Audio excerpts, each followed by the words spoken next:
Hey everybody, this is Michael from Systems of Human Performance. Why do so many organizations struggle to improve despite investing heavily in new technologies or new processes or new management initiatives? This is essentially the question that a seminal book in the 1980s sought to ask.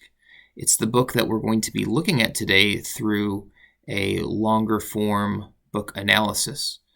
This is a book that many people have read. In the course of my career, I've had 3 different people actually give me the book. So I've actually never bought this book, but it has had a lasting impact now for over 40 years.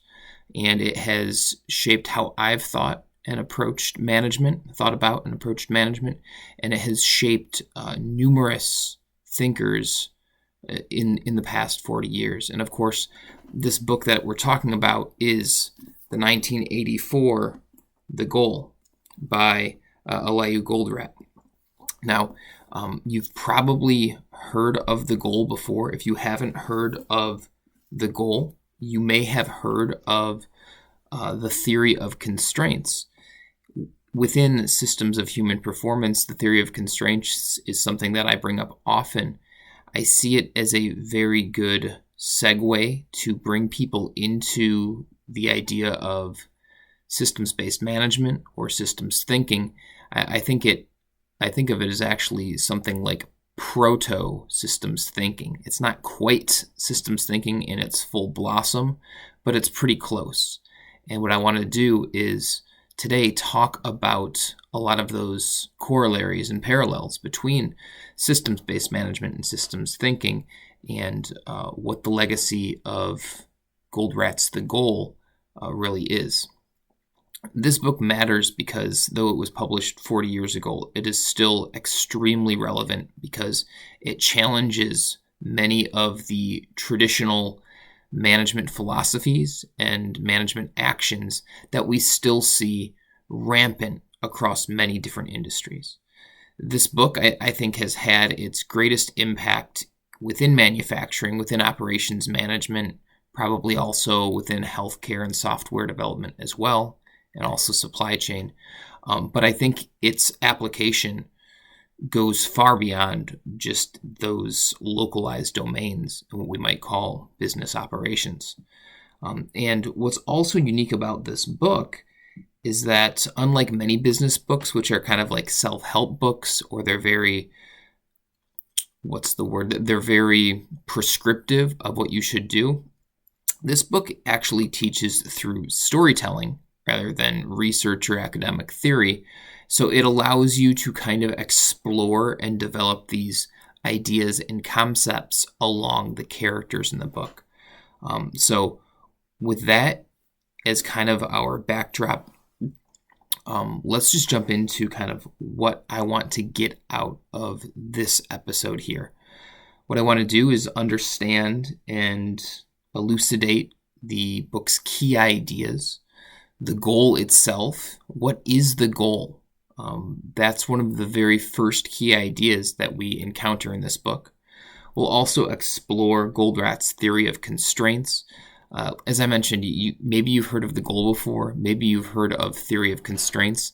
If you haven't heard of either of those things, you've probably almost certainly heard of somebody talking about bottlenecks or de-bottlenecking a process.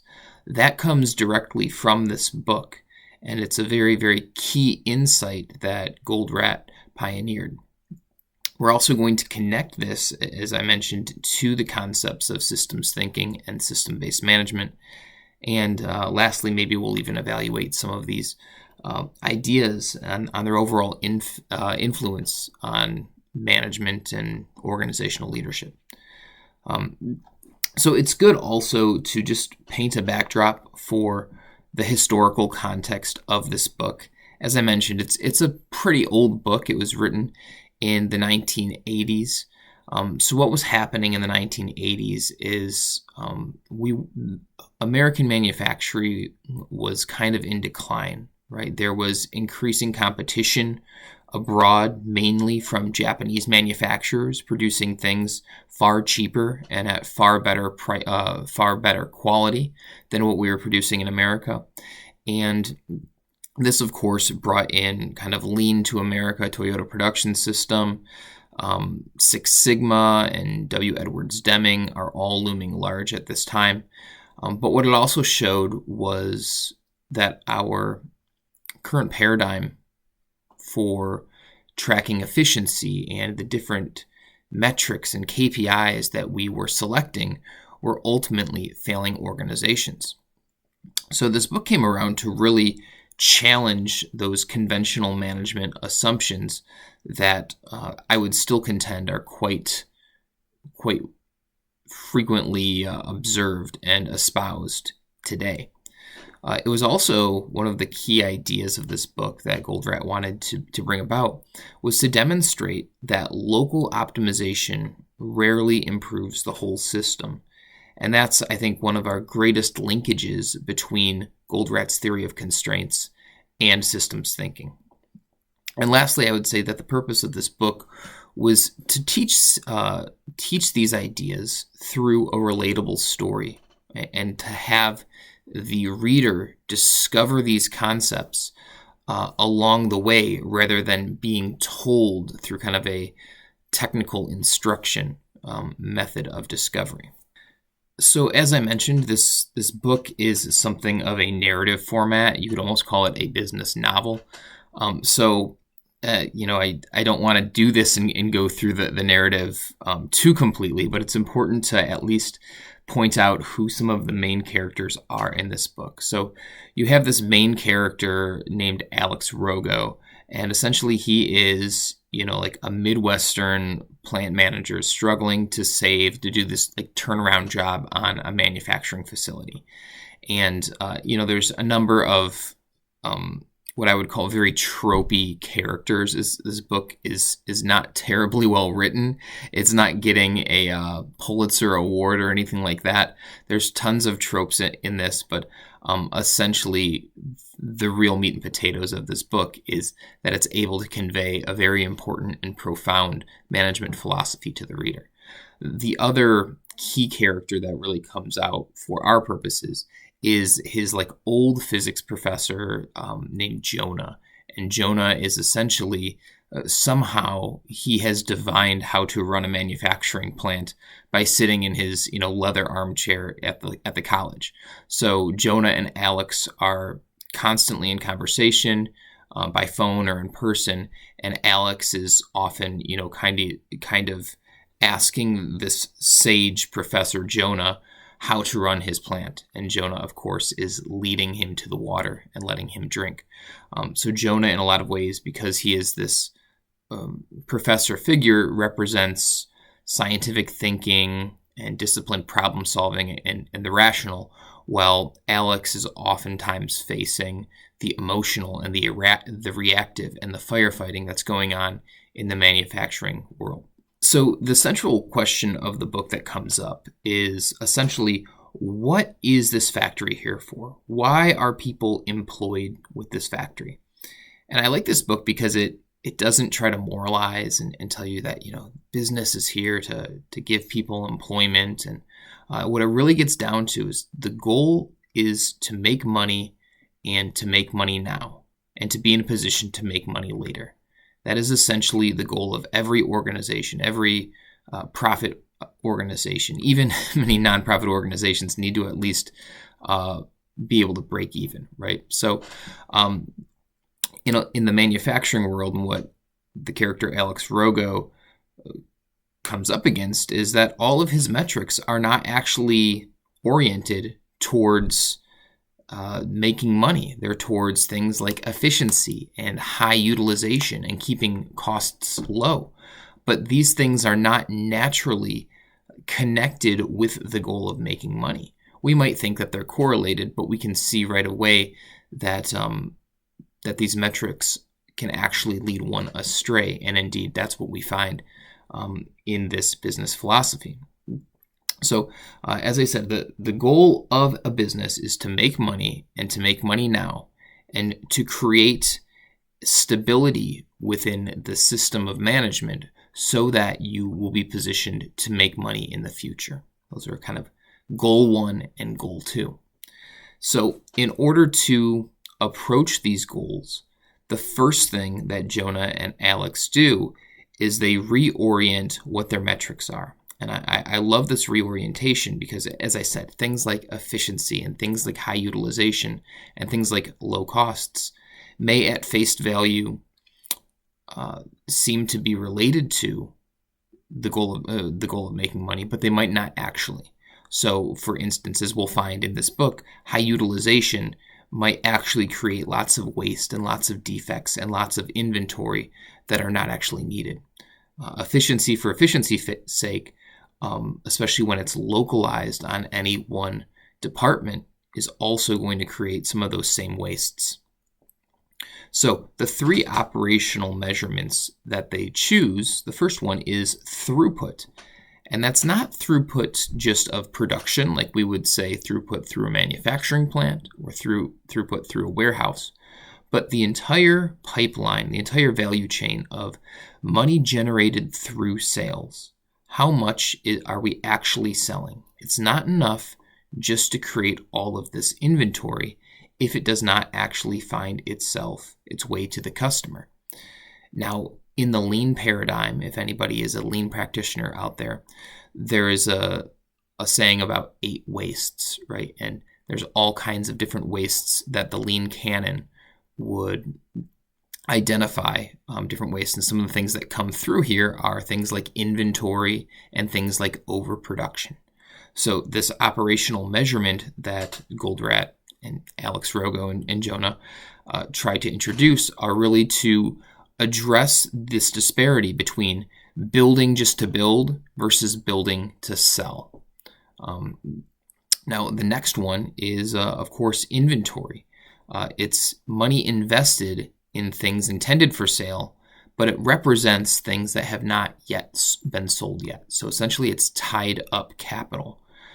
So essentially, if you have tons of finished goods or you have tons of work in process, things that have, we've invested in the raw materials, we've invested in the labor, we've invested in the machines and the maintenance of the machines to produce this thing, and it's not finished yet or it hasn't been sold yet, those are real investments that we haven't reaped the profit of. We can't pay our people until those things are actually sold. So understanding what our inventory is, and of course keeping our inventory down, is the name of the game so that we don't have to finance as much capital and we can keep our costs down through that way. And again, we use this paradigm of manufacturing because it's a reality that we all can understand. Even if you've never been in a manufacturing plant, you can understand the idea of a half-finished good or a widget that's sitting in a warehouse. But these are things that happen all the time, right? If you're in software development, you might be familiar with the Agile framework, which is essentially to create things that are completely finished, in these sprints, rather than having something that is perfect and has all the bells and whistles. We rather deploy something that is usable to the end user. So that way we have essentially a finished good that we can get paid for. And the same thing applies to all sorts of things, whether it's, selling travel, whether it's selling insurance, whether it's healthcare. We need to move whatever our product is or service is to the finish line so that we can get paid. And any inventory that is caught in process, including right before the point of sale, it represents capital that we have not realized its profit yet. It represents investment that we have not turned into pay dirt yet. So that's kind of the first move of the goal, which is to define what the goal is and to reorient the operational measurements so that we understand that if we execute on these measurements, if we execute on these parts of our operations, we're going to be making money for our business.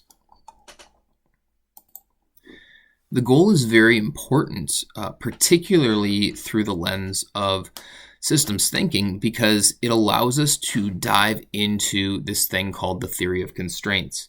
And as I mentioned, if there's one thing that this book is known for, it's the theory of constraints.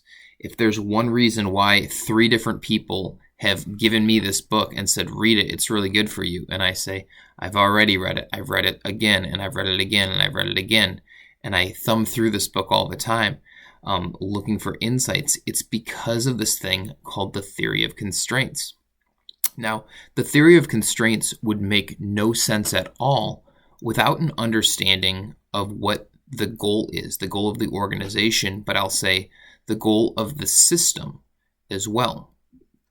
So essentially what the theory of constraints is it's a way of looking at any value chain or any system as a series of processes and parts.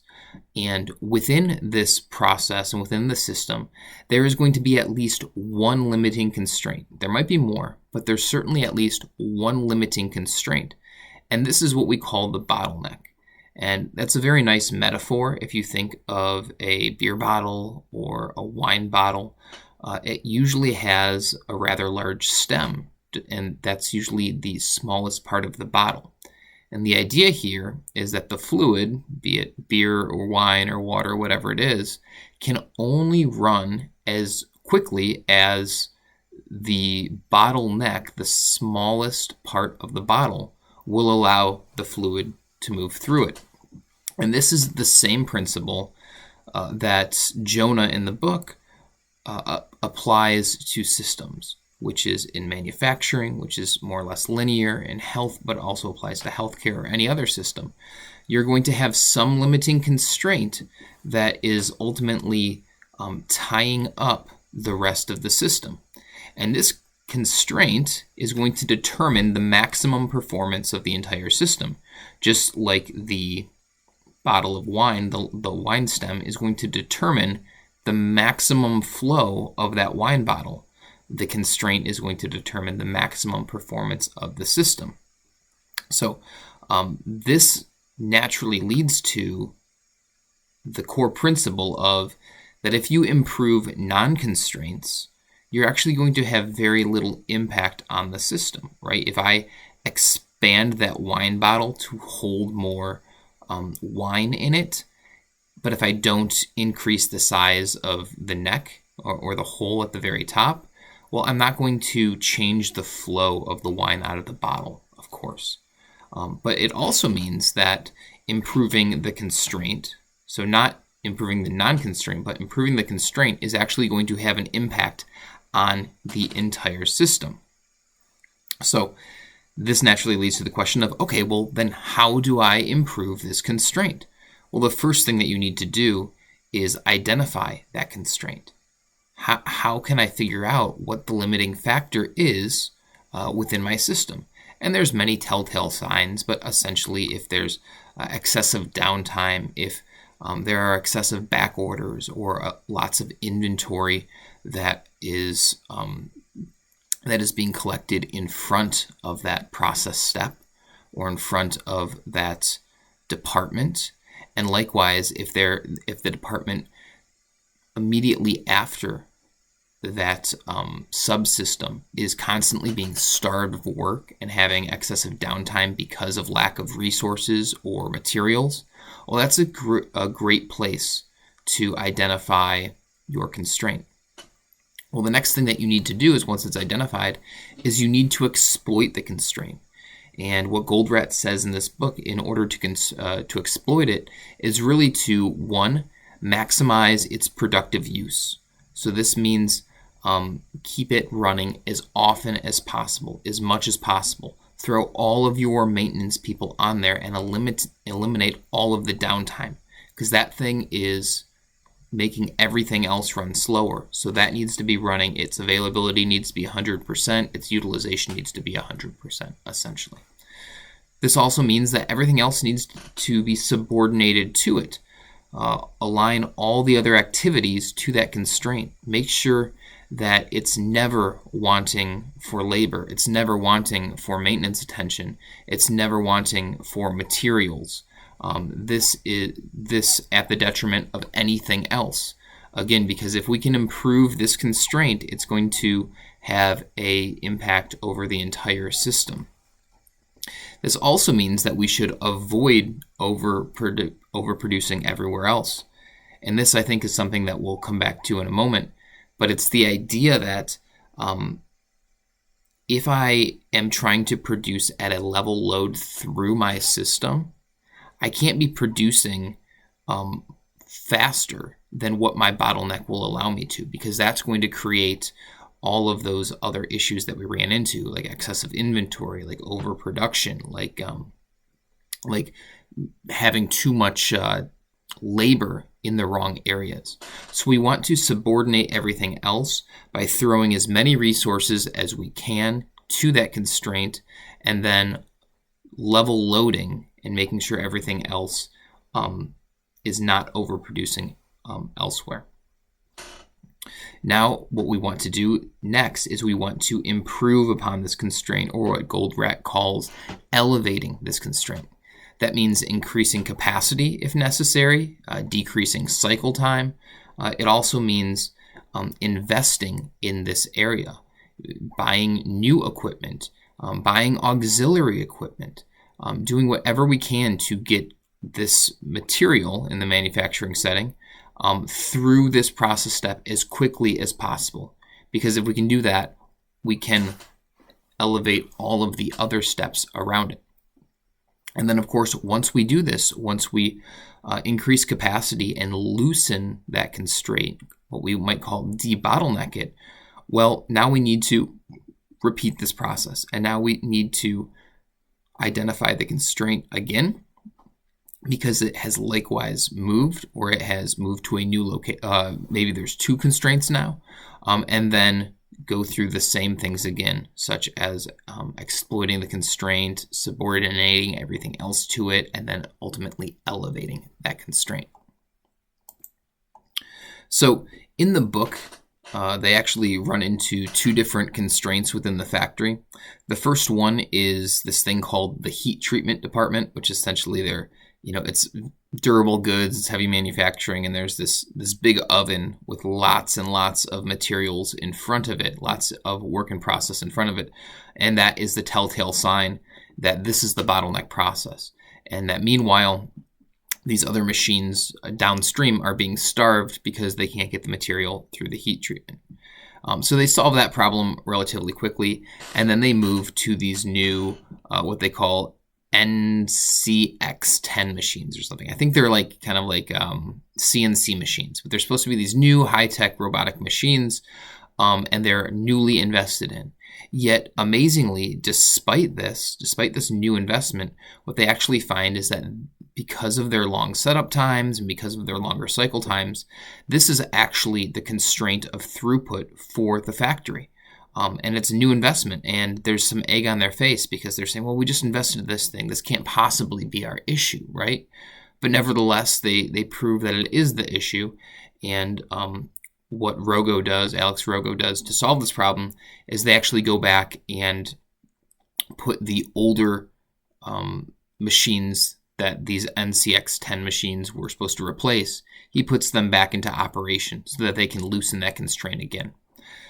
So the lessons here in the book that come through are some of the things we've already talked about, that work in process is going to accumulate before bottlenecks, inventory is going to accumulate before bottlenecks, that delay spreads throughout the organization, and that idle time at the bottleneck is going to affect the entire system.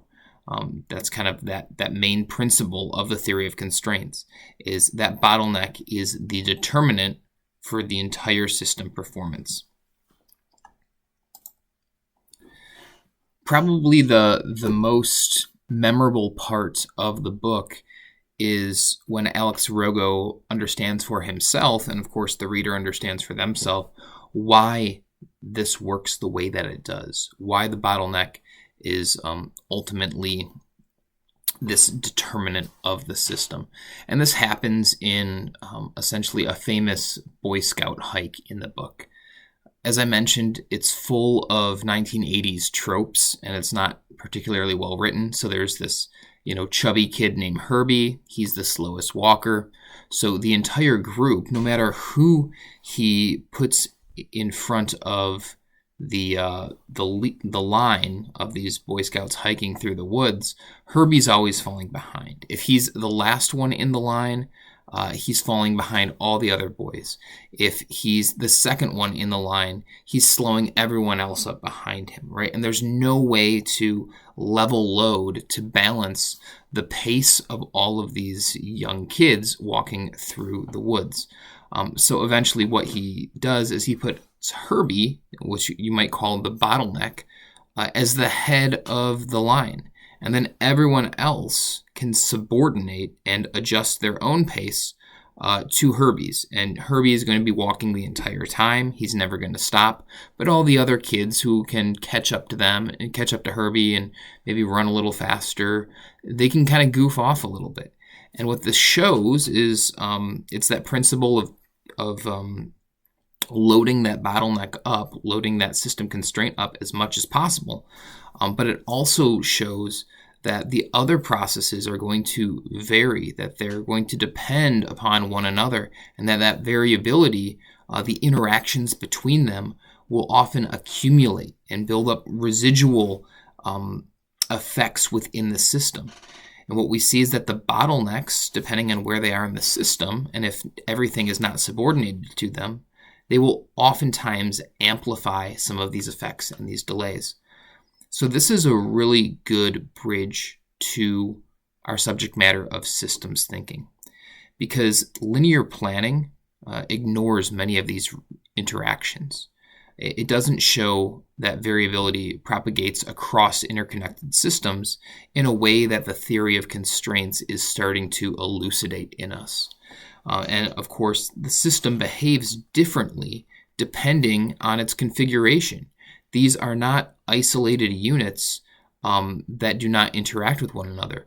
They are very, very much intertwined, and as you change one, you're going to change the overall effect of the entire system. And of course, that's why we want to focus on identifying the bottleneck and then elevating it.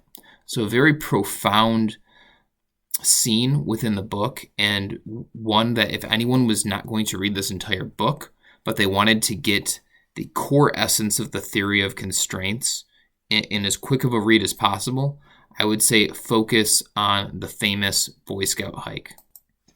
And I just looked it up, and it's chapters 13, 14, and 15 in the book. So relatively short chapters. Don't be intimidated when I said it's 3 chapters. But if you are interested in reading about the Boy Scout hike, chapters 13, 14, and 15 of The Goal. So one of the other most important topics that come out through this book is the interplay of local optimization versus system optimization. So the traditional management thinking that as I would contend is still very prevalent today is to keep every worker busy, to maximize utilization, make sure that we are the most efficient department ever, make sure everyone's got a job to do all the time. And the alternative proposed in this book is that sometimes idle resources are actually going to improve the total performance of the system. If I can have less people working and just move them around, if I can keep machines idle or do more routine maintenance on them, I'm going to decrease downtime, or unplanned downtime rather. I'm going to decrease expenses and direct costs from my labor, and it's not going to have an impact on the rest of the system so long as the bottleneck is fully deployed and fully utilized and fully available. So this is essentially this thinking of system optimization versus local optimization.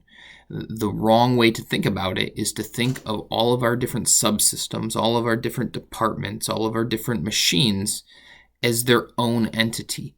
They all belong to a value chain, and our goal is to engineer and design that value chain for maximum performance.